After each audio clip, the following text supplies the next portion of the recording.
What's going on, YouTube? It's your boy, Cam, ATL. Shout out to the DFS squad. Shout out to everybody watching this video right now. Drop a like down below because I already know you're going to love it. Subscribe to the channel if you haven't already. Now, yesterday was a very easy early slate. We dominated on all three sites. Was easy money on the small slate yesterday. Today we have a nice juicy 15-game slate, and it's Friday. We got the weekend coming. It's time to sweep the weekend, and we got some PGA US Open going on. Man, it's a good life right now, guys. You just sit back and realize how great our lives are right now. All right? Anyways, like the video down below, subscribe to the channel, comment anything down in the comment section to enter your name to win. You know I give away money every single Monday. And I will be giving away $100 this week to a random commenter down in the comment section, to a YouTube fan member. I like to give back as much as I possibly can. So make sure you comment anything to get involved in that. Like the video and make sure you're subscribed. When I pick the winner, I will make sure you're subscribed to the channel before I announce you as the winner. All right? Let's go ahead and get this, guys. Starting off first pitcher. Now, Corey Kluber at 13-6. I don't like paying that much for a guy when we have a game in like Coors or a game in Texas with a high total with bad pitchers. And that's exactly what we have. We have a game in Texas. It's very hot out here. The balls are going to be flying. It's going to be a high total and bad pitchers. Okay, so I'm going to save money and go 3,000 less and go James Paxton against a Boston team that struggles versus lefties. They've struggled against lefties all season. They have a 22% strikeout rate versus lefties. They just have not been that great. Last year, when Paxton faced this Boston offense, he got 37 DraftKings points.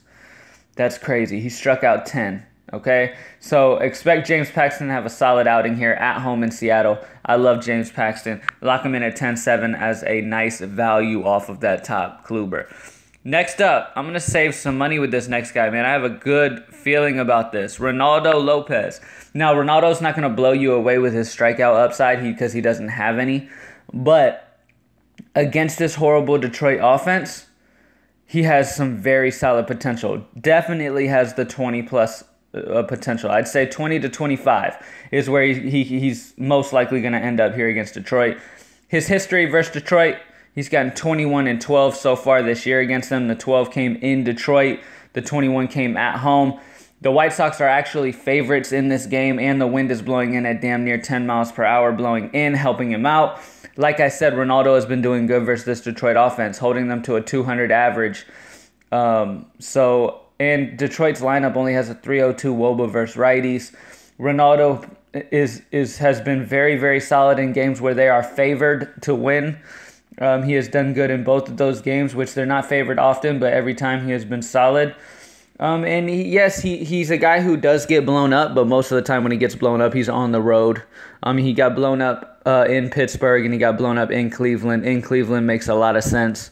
But other than that, the last 5 games, 35, 12, 20, and 22. And then that 10 blow up against Cleveland on May 30th. But other than that, like I said, 35, 12, 20, 22, and I don't need that much out of him at 5'9". I'm going to take that value, and I'm going to stack up on this high total in Texas with Colorado and Texas. All right? I'm going to be real with you.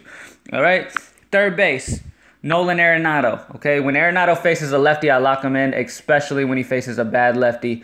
Arenado's got a 304 ISO and a 445 WOBA versus lefties, and Mendez gives up a 279 ISO and a 394 WOBA versus righties. So most likely, I will be getting a lot of Arenado, a lot of Story.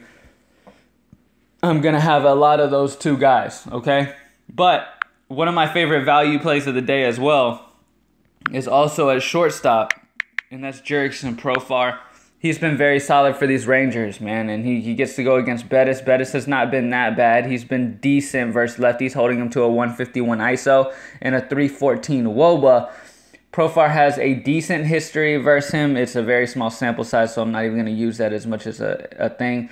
But like I said, he bats in the heart of this order. He bats high in the order. It's a high total, and he's only 3,800.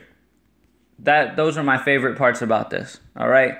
Use Jurickson Profar as some good value at 38. Especially in GPP, I don't think many people go Profar. in cash because I think Story and Arenado are cash locks in my eyes at least. If you're playing a bunch of double ups, I'd say go Arenado and Story and just lock them in and find value elsewhere. I have another cheap option here that I really, really like. I really like Pittsburgh's offense versus Harvey. I'm going to go with Corey Dickerson.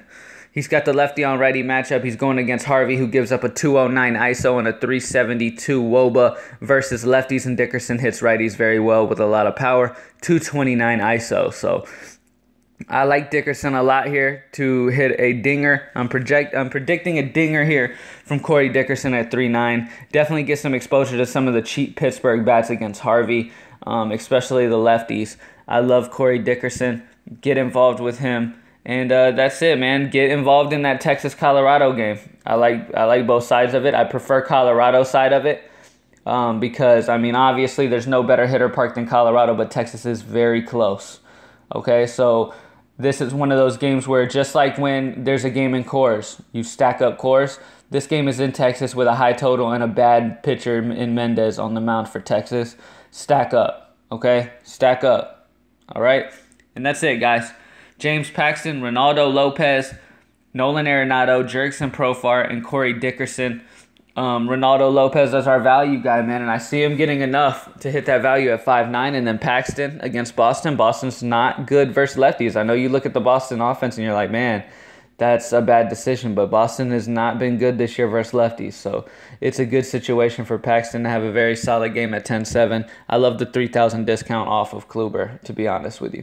All right, guys, that's it. Make sure you like the video down below. Comment anything in the comment section to enter your name into the $100 giveaway. And make sure you're subscribed to the channel. Thank you guys for watching as always. And I'm out.